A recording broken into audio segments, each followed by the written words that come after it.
ምርጫ እዚህ ቴሪቶሪ ውስጥ አይደረግም እዚህ ክፍለ ሀገር ውስጥ ማለት ሙሉውን ሀገር ማስተዳደር አትችልም፣ ያንተ ስልጣን እዚህ አይተገበርም የሚል መልስ። ለዛ ነው ወደ ጦርነት የሚገባው። እንደዚህ ሲሆን ህገወጥ ንግድ የወርቅ ምናምን በአብዛኛው የፌዴራል መንግስት አብረው የሚበሉ ከሌሉበት በስተቀር በውጭ በኩል የሚያመልጥ ነው። ወደዚህ ቀረጥ አይሰበሰብበትም ማለት ነው። የህገወጥ የሰው ዝውውር እንዳለ ይነገራል። በዛ በሱዳን በኩል መከላከያው ፕሬዘንስ የለው፣ ሰጥቶ መቀበል የሚባል ፖለቲካ፣ ጠረጴዛ ላይ መሰብሰብና መነጋገር የሚባል ልምዱ በፍጹም በቃ ጠፋ። ቲፒኤልኤፍ እንደ ተቃዋሚ ፓርቲ ክልሉን እያስተዳደረ፣ ፕሮስፐሪቲ ፓርቲ ሌላውን ካሸነፈ አሸነፈ፣ ካላሸነፈ ደግሞ የተወሰኑ ቦታዎችን ይዞ የማይኖርበት ምክንያቱ ምንድን ነው?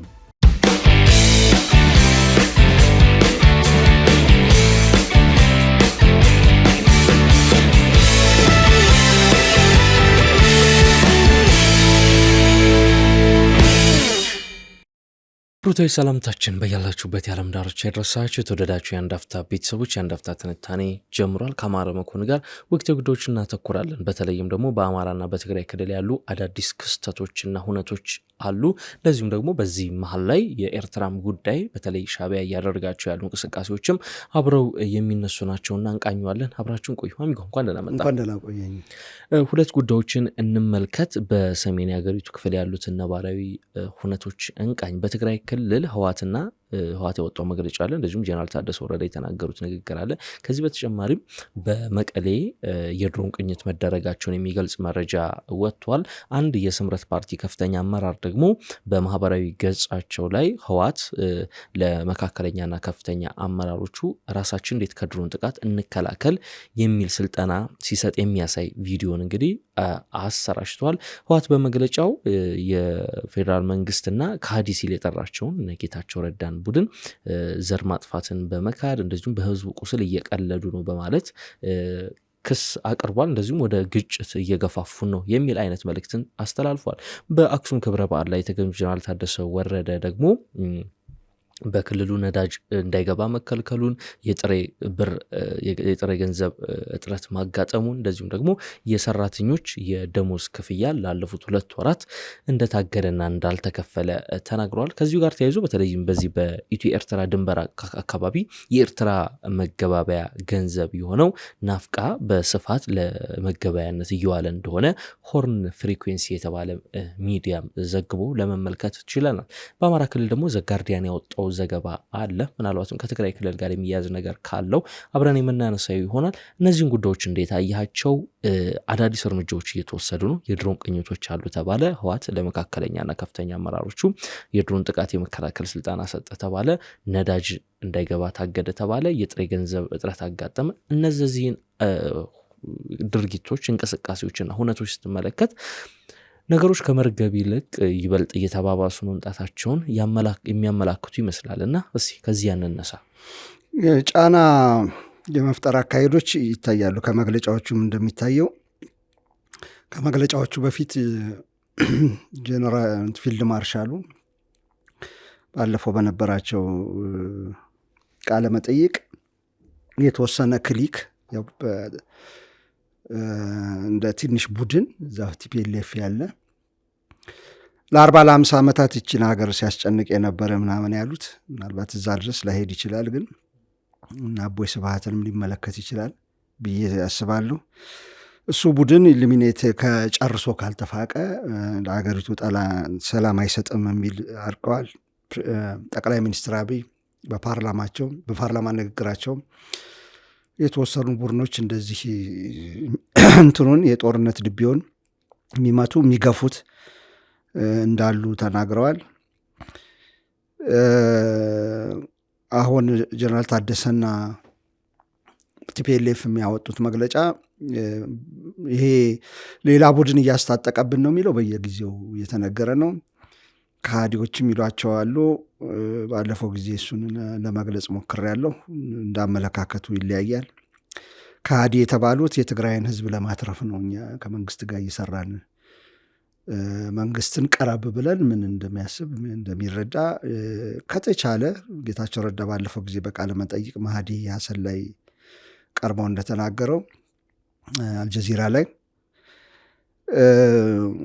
ከተቻለ ኢንፍሉዌንስ የማድረግ የውሳኔን ኢንፍሉዌንስ የማድረግ ካልተቻለ ሀሳብ የማቅረብ ጥረቴን እቀጥላለሁ፣ አላማዬም እሱ ነው እዛ ሄድኩት ብሏል። ትዝ ይል እንደሆነ እኔ እናንተ አንድ ፕሮግራም ሙሉ ሰርተናል። ጌታቸው ረዳና ጻድቃን ለምንድን ነው እዛ የተገኙት?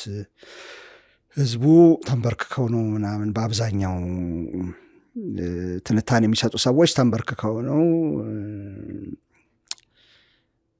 ዋጋ ያላቸውም ካሁን በኋላ የተገዙ ናቸው ምናምን ሲል፣ አይ ሌላም ሊሆን ይችላል ብዬ አሁን ጌታቸው ረዳ ራሳቸው የመሰከሩትን ተናግሬ ነበር። አጠገብ የተቀመጡት እዛ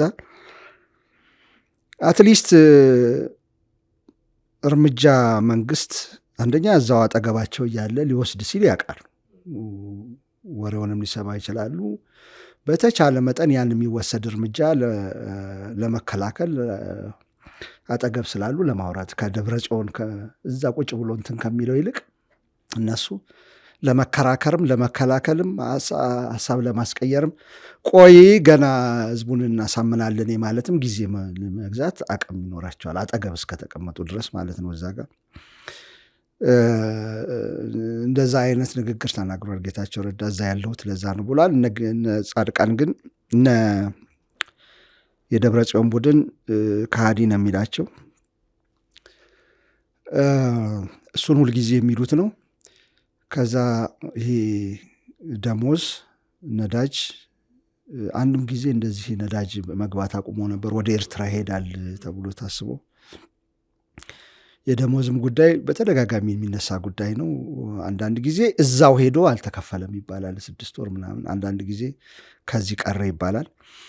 የዛው ትሬንድ ቅጥያ ከሆነ ምናልባት ተመሳሳይ ድርጊት ነው። አለበለዚያ ግን በሌላ መልኩ የሚነግረን ውጥረት እየተባባሰ እንደመጣ የሚቀጥል ከሆነ ይሄ ነገር ውጥረት እየተባባሰ እንደመጣ የጦርነት ቋፍ ላይ ልንገኝ እንደምንችል አሁን በቅርብ ይሆናል ብዬ ባላስብም፣ ከኤርትራም ጋር ከትግራይም ጋር ይሆናል ብዬ አላስብም። ግን የሆኑ ተርኒንግ ፖይንቶች ሊኖሩ ይችላሉ። ለምሳሌ ከምርጫ ጋር በተያያዘ ምርጫ አይካሄድም እያለ ነው። የባለፈው ሊደገም የሆነ ወይ ምርጫ አይካሄድም፣ ከዛ ፌዴራል መንግስት ወደዚህ አይመጣብኝም ምናምን የሚል ውጥረት ከተጀመረ ሊፈነዳ ይችል ይሆናል። ግን ጠቅላይ ሚኒስቴሩ እንደውም ሰሞኑ ለፓርቲ አመራሮቻቸው ሲናገሩ ምርጫ ይደረግ የሚሉ አካላት ስርዓተ መንግስቱን ማፍረስ የሚፈልጉ ናቸው ሲሉ ተደምጠዋል። ህወሓት ደግሞ በፍጹም ምርጫ አይደረግም የሚል ነገር ያነሳል። አዎ ለመንግስት ሶቨሪን ፓወር ይሄ የማስፈጸም አቅም በዛ ቴሪተሪ በሚገዛው እንግዲህ በዘመናዊ ህገ መንግስት በሞደርን ስቴት ቲዮሪ ወደ 1648 አካባቢ ነው እንደውም ከመጣ ዌስትፊሊያ ስምምነት የሚባላል አውሮፓውያን በቃ ያን ግጭታቸውን እርስ በርስ እንትን ለማለት ከሞናርክ ንጉሳዊ አገዛዝ ወይም ከኤምፓየሮች ተላቀው እንደ ስቴት ለመቆም ምንድን ነው ስቴት አገር መንግስት ማለት ነው የሚለውን ዲፋይን ያደረጉበት፣ ሶቨርኒቲ ማለት ምን ማለት ነው፣ ሉዓላዊነት የሀገር የሚባለው ዲፋይን የተደረገበት፣ አንዱ ሀገር በአንዱ ሀገር ሶቨርኒቲ ውስጥ ጣልቃ ሊገባ ይችላል አይችልም የሚለውን ያስቀመጡበታል። በዛ ሞደርን ዴፊኒሽን መንግስታት እዛ ሀገር ውስጥ እዛ ቴሪተሪ ውስጥ እዛ አገረ ግዛት ውስጥ ያለን እንትን ህዝብ የማስተዳደር ኃላፊነት አለባቸው። አንዳንድ ጊዜ ዲክታተርሺፕ ይሆናል፣ አንዳንድ ጊዜ ዲሞክራሲ ይሆናል፣ በሚክስድም ይሆናል፣ ቤኔቮለንት ዲክታተርሺፕ የሚሉት አለ፣ እንደነ ካጋሜ የሚመሩት ብቻ የተለያየ አመለካከት አለው። ግን ሉዓላዊ ስልጣን ማለት አይዲያሊ ህዝብ እዛ ቴሪተሪ ውስጥ የሚኖረው ህዝብ ተመርጦ የህዝብ ተወካይ ተመርጦ ማለት ነው። ህዝብ ስልጣን ይይዛል እንደማለት ነው። ያን ስልጣን የማስፈጸም ኃላፊነት አለበት ሲወጣ። ሶቨሪን ፓወር ይሄ ነው። አሁን ምርጫ መደረግና ለመደረግ ለመንግስት ከፍተኛ የሆነ ኢምፕሊኬሽን የሚኖረው ይሄ ስልጣን የለህም እዚህ የሚል መልስ ነው ያለው። ምርጫ እዚህ ቴሪቶሪ ውስጥ አይደረግም እዚህ ክፍለ ሀገር ውስጥ ማለት ሙሉን ሀገር ማስተዳደር አትችልም። ያንተ ስልጣን እዚህ አይተገበርም የሚል መልስ። ለዛ ነው ወደ ጦርነት የሚገባው። እንደዚህ ሲሆን ከምርጫው አለፍ ያለ ኢምፕሊኬሽን አለው፣ የሚናገረው ነገር አለ። ፖሊስ፣ ሚሊታሪ፣ የወታደር፣ ከዛ ህግ፣ ፍርድ ቤቶች፣ ከዛ ቀረጥ ምናምን የሚሰበስቡ ገቢዎች፣ ይህን ሁሉ የማሰማረት የመንግስት ስራ ነው በዋነኝነት። ፖሊስ ክፍለ ሀገሮችም ሊያሰማሩ ይችላሉ በመጠናቸው። ግን ወታደር ዙሪያውን ድንበር የመጠበቅ የአንድ ሀገር ኃላፊነት ነው፣ ዙሪያውን የመጠበቅ። ከዛ ፍርድ ቤቶችን ማቋቋም፣ ቀረጥ መሰብሰብ፣ ገቢ መሰብሰብ የአንድ ሀገር ኃላፊነት ነው፣ ሶቨሬን ፓወር ነው። ህግን ማስፈጸም፣ አውጥቶ ማስፈጸም የአንድ ሀገር ሉዓላዊ ስልጣን ነው። አሁን የትግራይ ሁኔታ ምንድን ይመስለው ዲፋክቶ ስቴት የመሰለች፣ አንደኛ የህገ መንግስቱ አካል ያልሆነ የህገ ወጥ ንግድ፣ የወርቅ ምናምን በአብዛኛው የፌዴራል መንግስት አብረው የሚበሉ ከሌሉበት በስተቀር በውጭ በኩል የሚያመልጥ ነው። ወደዚህ ቀረጥ አይሰበሰብበትም ማለት ነው። የህገ ወጥ የሰው ዝውውር እንዳለ ይነገራል። በዛ በሱዳን በኩል መከላከያው ፕሬዘንስ የለውም እዛ የተቆጣጠረውን ቦታ ካልሆነ በስተቀር፣ ይሄ በግድ ተይዞብኛል የሚባለው ካልሆነ በስተቀር ትግራይ ውስጥ አሁን ቦታ የለውም መከላከያው። ከዛ አሁን ምን እየተደረገ ነው? የራሳችን አፌር በራሳችን እናስተዳድራለን አይገባብንም ብለው አሁን ደግሞ ምርጫም አይደረግም እየተባለ ነው። ይሄ ይገዳደረዋል ፌዴራል መንግስቱን፣ ሉዓላዊ ስልጣን እኛ ጋር የለህም የሚል። ይሄ ነው የሚያስፈራው፣ ስጋት የሚፈጥረው። ይሄ ምልክት ጥሩ አይደለም ብሎ መንግስት ካሰበ ለገ አማራም ክልልም እንትንም መምጣት አትችልም፣ እዚህ መንግስት ሊመጣ አይችልም፣ መከላከያ ሊመጣ አይችልም፣ ራሴ ነኝ የምወስነው የሚል የፌዴራሉን ስልጣን፣ ፌዴራል ስልጣን አለው በህገ መንግስቱ ካልተሻረ በስተቀር የሚገዳደር ነገር ሲመጣ ያንን ለማስፈጸም ወደ ጦርነት ይሄዳሉ፣ ትዕግስቱ ያልቃሉ የሚለው ነው ስጋት። አሁን የሚታዩ ምልክቶች ወደዛ ያመራሉ የሚል ነው የኔ ስጋት። ራሱ እንትን የሚከለክልበት መንግስት ከለከለ የተባለ ደሞዝ የሚከለክልበት፣ ነዳጅ የሚከለክልበት፣ ከዛ ቅኝት ያደረገበት አንተ ያልከው በድሮን ምልክቶች ናቸው ወይ ለጦርነት? እነዚህ ምልክቶች እንደ ድሮ በፊት እንደሚደረገው አንዳንድ ጊዜ ነዳጅ መከልከል፣ አንዳንድ ጊዜ ደሞዝ መከልከል ምናምን ከዛ ፓተርን ወጥተው ወደ ጦርነት ሊያመሩ ይችላሉ የሚለውን ስጋት በጣም ከፍ የሚያደርግብኝ የምርጫ ጉዳይ። ምርጫ ጉዳይ ላይ በሆነ ስምምነት ካልተደረሰ በስተቀር መንግስት ያንን መፈጸም አትችልም የሚል ምልክት ስለሚሰጠው የሆነ ስምምነት ካላረጉ በስተቀር ቲፒኤልኤፍ እና መንግስት ስምምነት አድርገው አመቺ ሁኔታ አይደለም በቃ ይራዘም ሊሉ ይችላሉ። ግን ያን አመቺ ሁኔታ ደግሞ በውይይት እንዳይፈጥሩት ህወሓት እኮ አይደለም። እሱ ነው አሁን ችግሩ። ያንን አልቀበልም ብሏል። ባለፈው የተመዘገበበትን አዲስ ሪኢንስቴት መደረግ አለብኝ ብሏል። እሱ ብቻ ሳይሆን እንደተጣሉም ሆኖ እንደተቃቃሩም ሆኖ ድሮ ይነጋገሩ ነበር እነ ደብረጽዮን የሚመጡ ምናምን። አሁን ውጥረቱ መባባሱ የሚነግርህ ትተዋል። እሱንም ነገር በመግለጫ ነው የሚያወሩት፣ በመግለጫ ነው የሚያወጡት። ወደዚህ መነጋገር ትተዋል። ይሄ የክረቱ አንድ አካል ነው ወይ? ይሄ ክረት ሄዶ እዛ ምርጫው ላይ ከደረሰ ምርጫ አይካሄድም የሚል ውሳኔ ከወሰኑ መንግስት ደግሞ አይ እኔ ሉዓላዊ ስልጣን አለኝ እስከተመረጥኩ ድረስ እስካሁን እስካለሁ ድረስ በስልጣን አለኝ ማካሄድ አለብኝ የሚል እንትን ውስጥ ከገባ፣ ፍጥጫ ውስጥ ከገባ እቺ ደሞዝ ክልከላዋ፣ ነዳጅ ክልከላዋ፣ ቅኝቷ ወደ ጦርነት ልታድርግ ትችላለች የሚል ስጋት አለኝ። ወደዛ ሊያድግ ይችላል የሚል። ግን ለምንድን ነው ለምጣዱ ሲባል አይጧ ትለፍ የማይባለው? አሁን ለምሳሌ ነዳጅ ወደ ትግራይ ከዚህ ቀደም እንዳይገባ ሲባል ወደ ኤርትራ እየተሻገረን የሚል ሰበብ ነበር የሚሰጠው። በዛ ምክንያት ግን የሚጎዳው ሰፊው እዛ አካባቢ ያለው ህዝብና ማህበረሰብ ነው።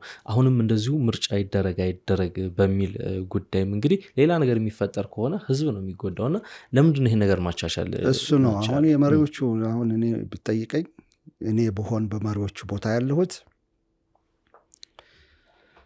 ይህንን ነገር ለመፍታት ውስብስብ ነው። አይነው ፖለቲካ እንዲቀላል የምናወራው ነገር አይደለም። ግን አይቻልም ልልህ አልችልም።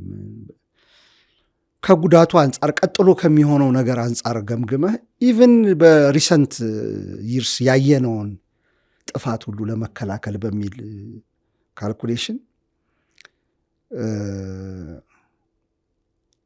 አንድ ጌታቸው ረዳ ባለፈው የተጠቀሙበት እንትን አለ። ተዋርደህም ቢሆን አንዳንድ ጊዜ እንደ ውርደት ስለሚቆጠር ነው። ይሄ የሆነች ነገርን ሰጥቶ ግማሽ መንገድ መምጣት እንደ ውርደት ነው የሚቆጠረው። ኮምፕሮማይዝ የሚባል ፖለቲካ፣ ሰጥቶ መቀበል የሚባል ፖለቲካ፣ ጠረጴዛ ላይ መሰብሰብና መነጋገር የሚባል ልምዱ በፍጹም በቃ ጠፋ። ክረት ብቻ ነው። በነገራችን ላይ እንትኑም የሚወድህ እንደዛ ነው። ፋንህም ከጀርባ ያለህም ሰው ከረር ያለ አቋም ስትይዝ በቃ ጀግና ማለት በአፍሪካ ቀንድ ይመስለኛል፣ በአፍሪካ ቀንድና በኢትዮጵያ በጣም የተለየ ትርጉም ነው ያለው። የአውሮፓ የአሜሪካ ፖለቲካ ሳስብ፣ ነገሮቻቸውን ሳስብ ትልቁ አቺቭ ያደረጉት ነገር የተሳካ ነገር ብዬ የማስበው ምናልባት አሁን ትራምፕ ምና እየሸረሸሩት ሊሆን ይችላል፣ ግን ከዛ በፊት በጣም የሚደንቀኝ የነበረው አንተ ይህንን ሀሳብ ይዘህ እኔ ይህንን ሀሳብ ይዘህ ምንም ልዩነት ብንሆን መጠፋፋት ግን የለብንም የሚል ነገር አላቸው። ይህ ቤስት በቃ የሲቪላይዜሽን ቤስት ምለው ነው በእኔ በፖለቲካው እንትን ማለት ነው። ማጥፋት የለብኝም አንተን፣ አብረን መኖር እንችላለን። የፈለግከውን አመለካከት ያዝ፣ እኔም የፈለግከውን አመለካከት ይዛለሁ። ይሄ እዚህ አካባቢ አይሰራም። ትልቁ አሁን የመነጋገር የምትለኝ ፌዴራል መንግስት ከቲፒኤልኤፍ ጋር ንግግር ሲያደርጉ ደህና ነገር እኮ ንግግር ሲያደርጉ እና አንዱ ሰጠው በቃ ይሄ ይሁን ብቻ ብሎ ሲሰጥ አየን እኮ ነጌታቸው ጠቅላይ ሚኒስትሩ የሾማቸው ናቸው። ጌታቸው ረዳ ጠቅላይ ሚኒስትሩ የሾሙት አንድ እልህ የያዘው ጠቅላይ ሚኒስትር መፈንቅለ መንግስት ተደርጎበታል ጌታቸው ረዳ። ስለዚህ እኔ በወታደራዊ ያህል አስመልሰዋለሁ ማለት ይችላል። ግን መነጋገር ሲሆን እነ ደብረ ጽዮን መጡ፣ አንፈልግም ጌታቸው ረዳን አሉ። ማስፈን አልቻለም። የራሳቸውን እንትን አቀረቡ። እንትናን ነው የምንፈልገው አሉ። ማነው? ታደሰ ወረደ ነው የምንፈልገው። ታደሰ ወረደ ተሾሙ። ጦርነት ተወገደ ማለት ነው።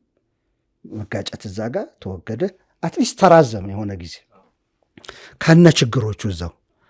ስለዚህ እንደሚቻል እዛው ማየት ትችላለህ። በንግግር ነገሮችን ሰጥቶ በመቀበል ወይም አንደኛው በመታገስ እንደው ሌላው ህዝብ ፈሪ ይበልህ በመታገስ በሰላም መኖር እንደሚቻል ማሳየት ተችሏል። ይሄ ለምን እንደማይደረግ ትንሽ ነች ብልጭ ትልና አንድ ቦታ ላይ ትጠፋለች። አካባቢው እንደዛ አይነት የፖለቲካ ባህል የለውም። ተቃራኒ ከሆነ አሁን ሰሞኑን አማራ ክልልን አንስታል። የእስክንድር ነጋ እና የዘመነ ቡድን ይባባላሉ። እንትን ላይ ሲጨፋጨፉ ያለው የቃላት ነው። መሳሪያ ቢያገኙም መውረዱ አይቀርም ወደ መሳሪያ። ትዊተር ላይ ምንም የሁለቱ ደጋፊዎች ማለት ነው በጣም ነው የሚጨፋጨፉት።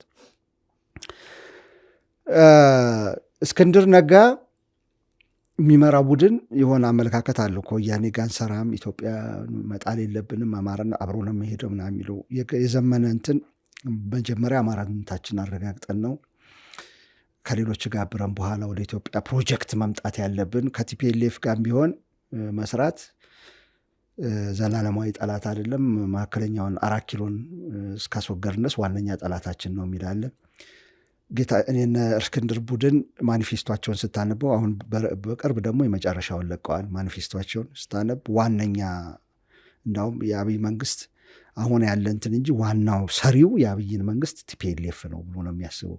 ከዛ እንደ ዋና ጠላት የሚያስገብ አሁን ይሄ የአመለካከት ልዩነት ነው። ይሄ የአመለካከት ልዩነት ጠቅላላ ባህላችንን ልነግር ነው። ይሄ የአመለካከት ልዩነት እንዳለ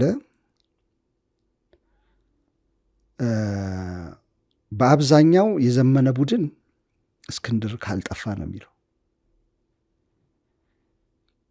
የእስክንድር ቡድን እስክንድር ደጋፊዎች እነዘመነን ለወያኔ የተሸጡ ምናምን እነሱ መወገድ አለባቸው ነው የሚለው። ሁለቱም መኖር አይችሉም ወይ ብሎ የሚያስብ የለም። በራሳቸው መንገድ መኖር አይችሉም ወይ ወይም ደግሞ ሰምዴ ንግግር አድርገው እኮ ወደ አንድ ሊመጡ ይችላሉ የሚል አታገኝም። አሁን ትላንትና ከትላንት ወዲያ ነው ይህችን ነገር በቃ ለመጀመሪያ ጊዜ ያየኋት እና ለደጋፊዎቻቸው መልእክት ነው። ኢህአዲግና እንትን አብይ አህመድ የፕሮስፐሪቲ ፓርቲ እና ቲፒኤልኤፍ በልዩነት መኖር ይችላሉ። አውሮፓ የሚያስቀናኝ ምልህ አሜሪካ የሚያስቀናኝ ምልህ አሁን ሪሰንት እንትን ነው መገዳደል ምናምን የተጀመረው ምን እንደነካቸው አላቅም። በቅርብ የኒውዮርክ የተሾመውን ከንቲባና ትራምፕን ታስታውሳለህ? ዋይት ሀውስ ላይ ሲገናኙ አንዱን ላጥፋ ካልጠፋ እኔ ማይሆይ ወር ዛሃይወይ የሚሉት ነገር አለ። የኔ ብቻ መንገድ ነው አልበለዚያ ጠፋ ያንተ አመለካከት የሚል እሱ ፖለቲካ እዚህ አካባቢ ካልመጣ በስተቀር ሰላም አናገኝም። የቲፒኤልኤፍ እናንትን አሁን ፍሬምወርኩ በቃ ገና እንጭጭ ላይ ስንት ዲሞክራሲ የሚባል ነገር አሁን መጥራትም አስቸጋሪ ነው ኢትዮጵያ ውስጥና እዛ ላይ ስለሆነ እንጂ ቲፒኤልኤፍ እንደ ተቃዋሚ ፓርቲ ክልሉን እያስተዳደረ፣ ፕሮስፐሪቲ ፓርቲ ሌላውን ካሸነፈ አሸነፈ፣ ካላሸነፈ ደግሞ የተወሰኑ ቦታዎችን ይዞ የማይኖርበት ምክንያቱ ምንድን ነው? ከዛ የሚገናኙበት መስክ አለ አይደለም፣ የሚለያዩበት ደግሞ መስክ አለ። እሱን አቻችሎ መሄድ የሚያቀተው ለምንድን ነው? አንዱ አንደኛውን ማጥፋት ያለበት ለምንድን ነው የሚለው ጥያቄ ነው ሁልጊዜ። ከዛ ደግሞ እንደዛ የሆኑ አካሄዶች ደግሞ መጨረሻቸው የማያምር ሲሆን ደግሞ ታያለ። ኤቪደንት ነው፣ ሰልፍ ኤቪደንት። ሌላውን በሙሉ አስወግዶ አልስማ ብሎ እኔ ብቻ ነኝ የኔ አመለካከት ብቻ ነው መስፈን ያለበት እዛ፣ እኔ ብቻ ነኝ መምራት ያለብኝ የሚል በጣም ጥቂት ሀገራት ናቸው ለረጅም ዘመን የተጓዙት። ለዓለም በፍጹም አይሰራም። ለአብዛኛው ኖርዝ ኮሪያ ልጠራ ትችላል፣ ምናልባት የአንድ ዶሚናንት ኤርትራ ልጠራ ትችላል። እንደ ኖርዝ ኮሪያ አይነት ነገር ነው። ተቃዋሚ የሚባል ነገር፣ ሌላ አስተሳሰብ የሚባል ነገር ምናምን የለም። እነዚህ ሀገራት ግን ሁልጊዜ በስጋት ነው ያሉት። ከተፈጥሮ ጋር የተጣላ ስለሆነ፣ ተፈጥሮ ዳይቨርስ ነው፣ የተጣላ ስለሆነ አንድ ነገር ብቻ ሊያስተናግድ አይችልም። የሆነ ቦታ ይሄድና አያምርም፣ ማለቅ እየተጎተትክ መውጣት ነው። ከተደበቅበት አርጅተም ቢሆን ቦይሊንግ ፖይንቱ ላይ ይደርስና ጫፉ ላይ ይደርስና እየተጎተቱ የተደበቁ ዲክታተሮች ከዋሻ ውስጥ ለሚወጡት የዓለም ታሪክ ወይም አጓጉል አሟሟት ነው የሚሞቱት። ይሄ የዓለም ታሪክ ነው። በአጠቃላይ ስለማይሆን ዳይቨርስ ነው አስተሳሰብ። የሰው ልጅ የተለያየ ነው፣ የፖለቲካ አመለካከት የተለያየ ነው። ስለዚህ እነዚህ ተቻችለው ነው የሚሄደው። ሁልጊዜ ዓለም እንደዛ ነው ተቻችለው የሚሄደው እና ያንተ ጥያቄ ላይ ባህሉ ስለሌለ ነው እዚህ አካባቢ እንጂ ይቻላል። የተደረገች ጊዜ ትንሽ ፍንጭ የታየች ጊዜ ሰላም ሰፍኖ ቆንጆ ሁኔታ ታያለ። ከጀርባው ተንኮል ምናምን ሲሰርበት ወይ እኔ ብቻ ነኝ ጎልቼ ሌላውን አስወግጄ እኔ ብቻ ነኝ መውጣት የሚባል ጊዜ ነው ችግር የሚፈጠረው እንጂ እንዲህ አይነት ጊዜ ሃርሞናይዝ ሆኖ ይሄዳል ነገር እና ቲፒኤልኤፍ ከአብዮታዊ ዲሞክራሲ ነው የሚያዋጣው። ዲሞክራቲክ ሴንትራሊዝም ማዕከላዊነት፣ ዲሞክራሲያዊ ማዕከላዊነት ነው የሚያዋጣኝ። እኔ የፕሮስፐሪቲ አካሄድ መደመር የሚባል ምን እንደሆነ አላቅም፣ አይገባኝም። ፍልስፍናው ከዛ አወቃቀሩ ምናምን አይገባኝም ብሎ እንደ ተቃዋሚ ከፕሮስፐሪቲ አካል ሳልሆን መኖር እችላለሁ ብሎ እንትናም ብልጽግናም እሱን ተገደግባ ሳይ እንደ ተቃዋሚ ቆጥሮ ማይኖርበት ምክንያት ምንድን ነው? በጣም ስለምደነቅ ነው። ለምን አንዱ ሁሉንም መቆጣጠር አለበት? ምናልባት እኮ ከፍጭት ውስጥ ደግሞ ዛስትሩ ከፍጭት ውስጥ ደግሞ ምርጥ ሀሳብ ሊወጣ ይችላል። ምርጥ ነገር ሊመጣ ይችላል። የተለያዩ አመለካከቶች ሲኖሩ ነው ምርጥ ነገር የሚወጣ ከውስጥ እና ይሄ የማይሆንበት ምክንያት የፖለቲካ ባህሉ ነው ብዬ ስለማስብ ነው እንጂ ምርጫ በፊት ባለፈው ጊዜ ስናወራት እዚህ እንደሆነ አንተ ቅድም ያልካትን ጠቅሻለሁኝ ላይጧ ለምጣዱ ሲባል የሚለው ዋርን የሚያስወግድ ከሆነ የቲፒኤልኤፍ ስም ዋርን የሚያስወግድ ከሆነ ጦርነትን 100 ሺዎችን ህይወት የሚያድን ከሆነ ስለ ስም ለምን ይጨቃጨቃል ሰው? አንድ ቡድን የፌዴራል መንግስት የቲፒኤልኤፍን ምዝገባ ወደ ተመልሶ ኢንስቴት የማድረግ ቲፒኤልኤፍ አዲስ በፍጹም አልቀበልም አዲስ ምዝገባ የድሮ ይምጣ የሚለው ነገር ሁለቱ መጥተው ይሄ ፍጭት 100 ሺዎችን ከሚቀጥፍ ከዛ በታች ናቸው እነዚህ ነገሮች ብዬ ነው የማስበው። የሰው ህይወት ከሚቀጥፍ ከዛ በታች ናቸው። የምዝገባ የምናምን ጉዳይ ከዛ በታች ናቸው። ባህሉ ግን ከከረረ አንዱ እኔ ያልኩት ካልተመዘገብ በፍጹም ይሄኛውም ደግሞ ፌዴራል መንግስትም አዲስ ካልሆንክ በፍጹም ባህሉ ጥግ መያዝ ነው። ጥጉን ይዞ ከኔም ፍንክቻ አይልም። ከዛ አይሰራም። ፖለቲካ እንደዚህ አይነት ዓለም ላይም ሰርቶ አያውቅም። አይሰራም። መጨረሻው ምንድነው የሚሆነው? ጦርነት ይሆናል። ጦርነት ደግሞ ምን እንደሚያመጣ ያየነው ይመስለኛል። እና ከፖለቲካ ባህላችን ነው። አሁን ይሄን አካዳሚክ ነገር እናርገው ካል ፕሮፌሰር ባህሩ ዘውዴ ሳራቭዋን የዲሞክራሲ ባህል በኢትዮጵያ የሚል መጽሐፍ አላቸው። ሰዎች ሊያነቡ ይችላሉ። ኢቨን ባህሩ ዘውዴ ሂስትሪ ሶሳይቲ እና ምናምን የሚል ካልቸር ሂስትሪ እና ሶሳይቲ ነው የሚል ደግሞ አንድ በጣም ጥሩ መጽሐፍ አለ። እሱም ላይ ማስተውታ የኢትዮጵያን የዲሞክራሲ ጉዞ አሉ። ዲሞክራሲዎች ወደ ደቡብ ምናምን ዲሞክራሲ የሚመስሉ ስርዓቶች ኔርቦሬን የገዳን ስርዓት ሁሉንም ያነሳሉ። ሳራቫውንም እንደዚሁ የደቡብ ላይ በጣም ተመራማሪ ነች፣ ብዙ ሰርታለች። ከዛ ከኋላ ከባህላችን ይመጣል። ባህሉ ይመቻል ወይ ለዲሞክራሲ የሚለውም አንድ ትልቅ ጥናት ነው። ከዛ ቀንጭብ አይተናል ወይ ትንሽ የተቀነጨበች ዲሞክራሲ ከሃይማኖት ጠንከር ካለ ከሃይማኖት ይዘት ጠንከር ካለ ለምሳሌ ኦርቶዶክስ ርቱዓዊት ቀጥታዊ እንትን እንደምትባለው ኦርቶዶክስ እምነት መወላወል የለም። ርቱዓዊነት ማለት ቀጥተኛ ማለት ነው። ስሙም እንግሊዘኛው እንደዛ ነው ኦርቶዶክስ። ከዛ ወዴት ነው የተሻገርነው? ባህሩ ዘውዴ እንደሚሉት ሊበራል አስተሳሰብ ሳናይ ክርክር በክርክር አሸንፎ ሁለት ወገኖች ተሳስቀው ተቃቅፎ የሚሄዱበትን ሳናይ ሶሻሊዝም ላይ አረፍን ዘለን ማለት ነው። የሶሻሊስት አስተሳሰብ ደግሞ እንኳን ሊተውህ እና ምን የሚሉት አላቸው የኢሪኮንሳይለብል ኮንትራዲክሽን የማይታረቅ ተቃርኖ ይባላል። ትንሽ ለየት ያለ አመለካከት ከያዝክ የማይታረቅ ተቃርኖ። ሌላውን ትተህ ሊበራል ሰዎችም አልነበሩም። የምዕራባዊ ላይ መች ይችላል ለኢትዮጵያ ዲስከስ ይደረግበት ችግር የለብኝም። እኔ ሊበራል ዲሞክራሲ የሚባለው ኮሚናል ዲሞክራሲ የሚባል ከመጣ ችግር የለው። ምሁራኑ ያስቡበት። እሱ ግን ከክረቱ ብዛት ሁለት የተለያየ አመለካከት ሁለት ቡድን ሁለቱም እኮ ሶሻሊስት ነን የሚሉት አንድ ቤት ያሉ ሰዎች ሲጋደሉ ታያለህ። አብሮ መኖር አይቻልም። የአክስት ልጅና እንትን ወንድምና እህት አንተም ሜሶንህን ያዝ እኔም ደርጌ ሶሻሊስት ናቸው። ሁሉ የተለያየ ነገር አላቸው። እዛ ውስጥ አልገባም ነው። እኔ ደግሞ ኢህአፓ ነኝ። በቃ ያዝና የራስህን አቋም አራምድ፣ መልምል፣ ስበክ። ከዛ የምታሸንፍ ከሆነ እናያለን ምናምን አይደለም። የእንትን ጠላት ስለሆንክ መጥፋት አለብህ ነው ወንድምናንት። እዛ አልሞ ዘለን የገባ ነው።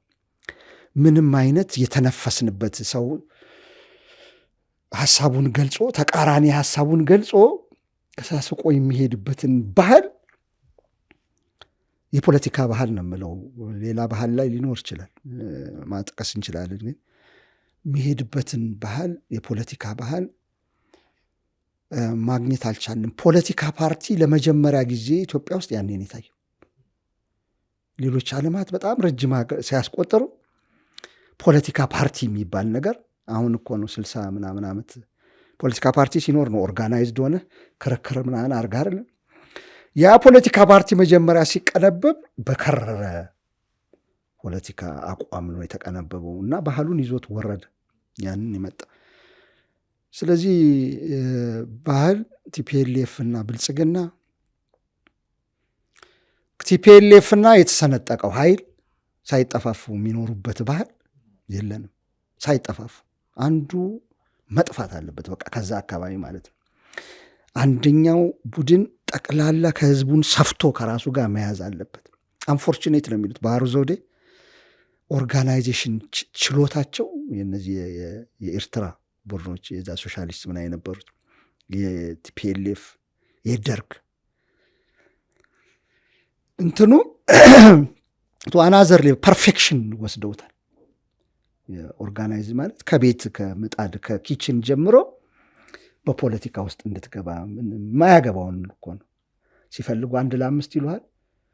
በቀበሌ የማይመለከተው ሰው የለም። በደርግ ጊዜ በፈለገ በህብረት ስራ ማህበር ይመጣል፣ በፈለገ በገበሬዎች እንትን ይመጣል። ፖለቲካ ኢንከልኬት የማይገባበት የለምና